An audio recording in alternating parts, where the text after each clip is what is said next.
Halo teman-teman, perkenalkan saya Lasya Tania, mahasiswa akuntansi semester 5. Di sini eh, saya dan juga Pak Dani akan sharing-sharing terkait gimana sih KRS peminatan besok di semester 5.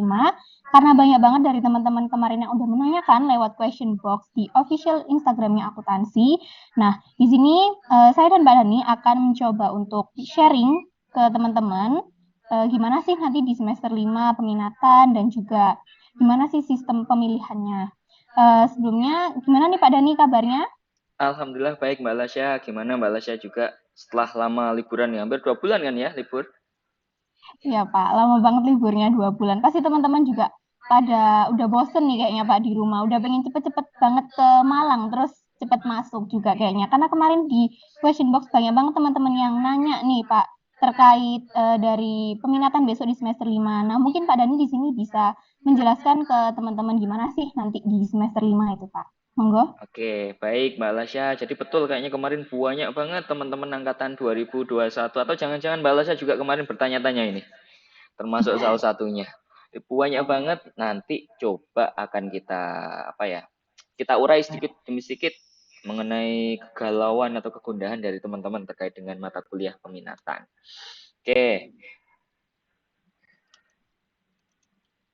nah, ini teman-teman semuanya, jadi angkatan 2021, ini kalau ditanya, kira-kira Pak, angkatan 2021 sampai lulus ini harus berapa SKS sih Pak?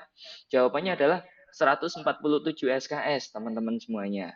Nah, di semester 5 ini ada beberapa hal yang berbeda, termasuk tadi yang ditanyakan oleh Mbak Lasya tadi, pertanyaan terkait kira-kira mata kuliah peminatan bagaimana Pak? Caranya peminatan bagaimana dan lain sebagainya. Nah, teman-teman angkatan 2021 sudah menempuh sampai yang paling dekat ini adalah semester 5. Semester 1 teman-teman sudah ngambil 19 SKS. Kemudian semester 2 teman-teman juga sudah mengambil 21 SKS. Nah, di semester 3 teman-teman sudah mengambil 24 SKS. Ada mata kuliah yang berbeda dari beberapa tahun-tahun yang lalu karena kita sudah menggunakan kurikulum tahun 2021. Jadi yang berbeda adalah di sini ada mata kuliah perpajakan satu yang dulunya mungkin ada yang namanya mata kuliah hukum pajak dan zakat. Kemudian ada mata kuliah etika bisnis dan profesi. Nah, di semester 3 ini sudah dilalui oleh teman-teman. Kemudian semester 4 yang baru saja kita selesaikan di genap kemarin. Nah, teman-teman juga sudah mengambil 24 SKS. Ada mata kuliah yang berbeda nih. Contohnya adalah akuntansi perbankan syariah. Dan juga di sini ada perpajakan 2. Kalau yang dulu-dulu mata kuliahnya adalah akuntansi syariah dan juga perpajakan saja. Nah, mulailah di semester 5 ini teman-teman sedikit kebingungan. Karena di semester 5 ini teman-teman sudah harus menentukan kira-kira peminatan saya ini harus di akuntansi keuangan, perpajakan, atau akuntansi syariah. Nah, kira-kira teman-teman harus milih salah satu itu.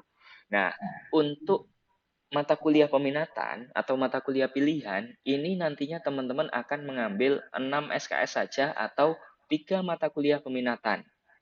Diambilnya kapan? Diambilnya di semester 5, satu mata kuliah pilihan. Kemudian di semester 6 atau genap, ini ada 2 mata kuliah pilihan yang bisa diambil. Jadi mata kuliah pilihan kedua dan juga ketiga bisa diambil di genap. Nah, kira-kira Pak, kalau seandainya saya mengambil peminatan akuntansi keuangan misalkan, mata kuliah pilihan apa saja yang akan bisa diambil?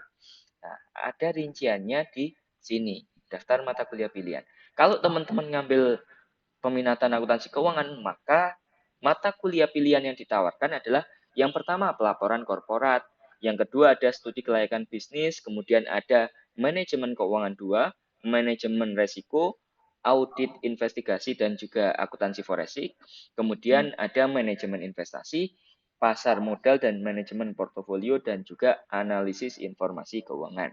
Kalau seandainya teman-teman ngambil peminatan akuntansi keuangan, artinya apa?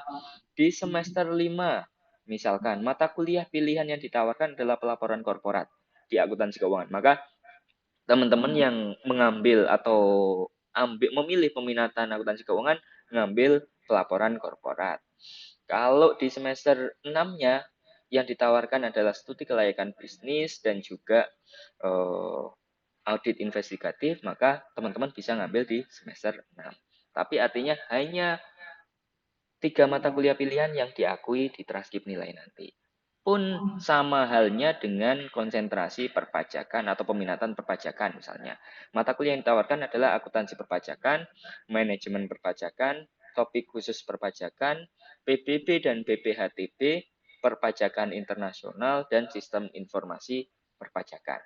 Nah, ini juga nantinya akan diambil 3 mata kuliah saja. Misalkan di semester 5 ini yang ditawarkan adalah akuntansi perpajakan, maka teman-teman yang memilih peminatan perpajakan mengambil akuntansi perpajakan.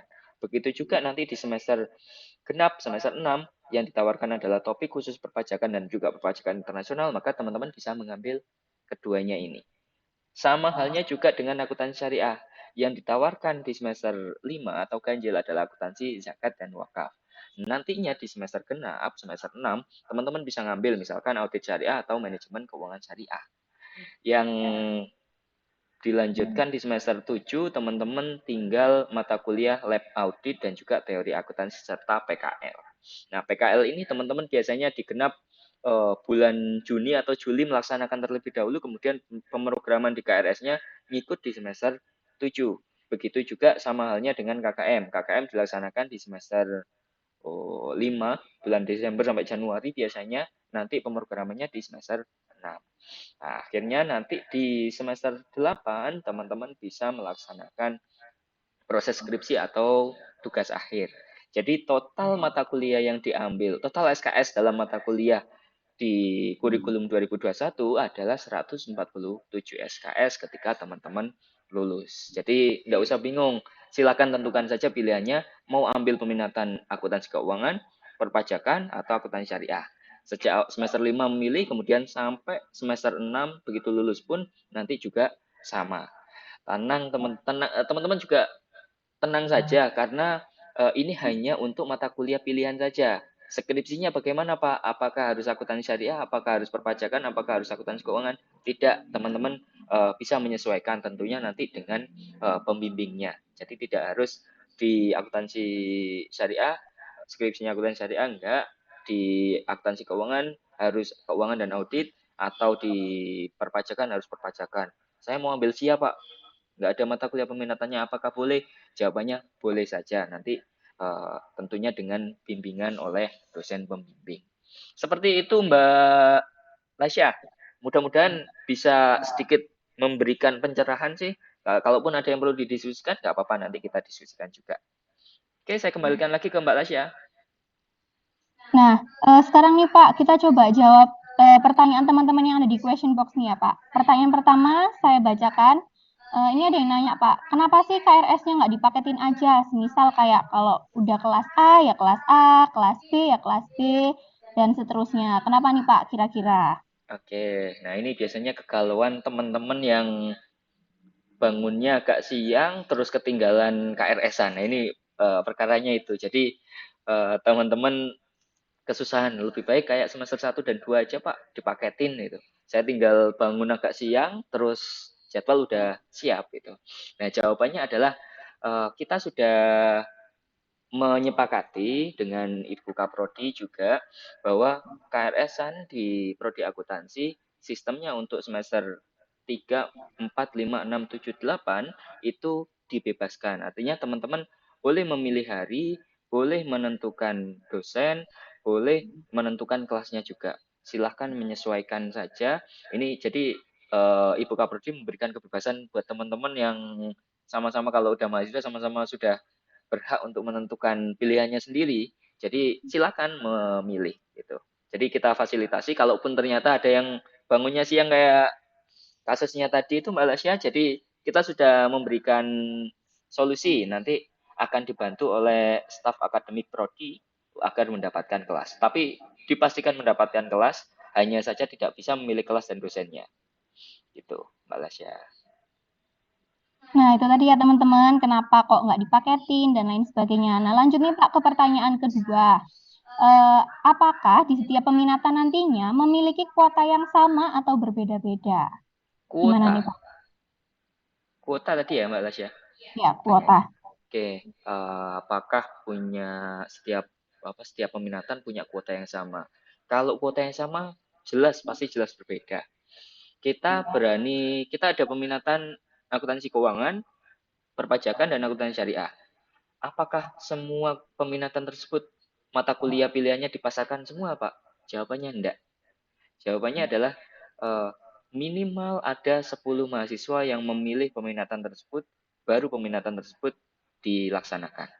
Kalau ternyata di perpajakan peminatnya hanya 5, maka kelima dari mahasiswa yang berminat di perpajakan tersebut akan diarahkan ke peminatan yang lain.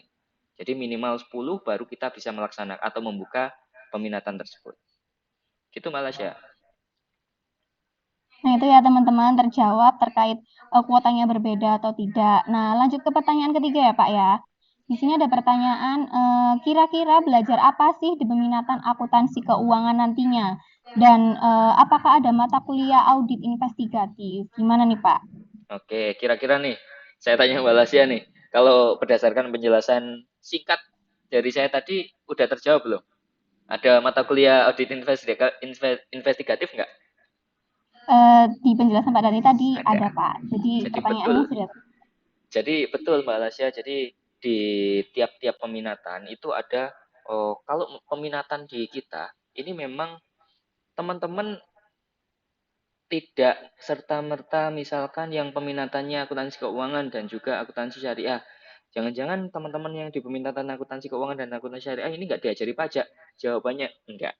Tetap teman-teman di akuntansi syariah juga dapat perpajakan 1, perpajakan 2, lab pajak juga dapat.